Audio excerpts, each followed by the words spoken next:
వచ్చి నేరుగా మిగిలిన ఎవరిని టచ్ చేయాల, సీమోను టచ్ చేసి, సీమోను సీమోను నీవు నిద్రించుచున్నావా అంటే ఎంత ఆశపడి ఉంటాడు సీమోను విషయంలో. సీమోను నువ్వు అందరిలాంటి అయ్యావా.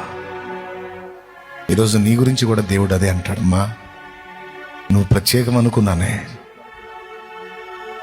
అందరూ మిగిలిన వాళ్ళు కాస్త బలహీనలు కానీ నువ్వు జాగ్రత్తగా ఉంటావు అనుకున్నానే. నువ్వు కూడా అందరిలాంటి దాన్ని అయ్యావా. అమ్మా నీ మీద చాలా ఆశలు పెట్టుకున్నానే నేనా.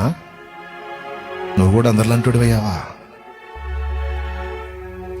సీమోనో నీవును నిద్రించుచున్నావా, బాధ్యత నెరగవా. నేను వెళ్ళిన తర్వాత వీళ్ళందరినీ నడిపించాల్సిన నాయకుడివే. తాళపు చెవులు నీకిచ్చానే, అధికారం నీకిచ్చానే.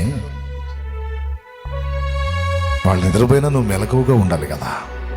నీవును నిద్రించుచున్నావా. నాతో సహా నా తండ్రి మాట్లాడుతున్నాడు, షాలేము నీవును మత్తుడు అయి ఉన్నావా. ఏమినైనా నీ ఆలోచన నా తండ్రి నాతో మాట్లాడుతున్నాడు. నేను ఆయన కాళ్ళే పట్టుకుంటున్నాను కన్నీళ్లతో.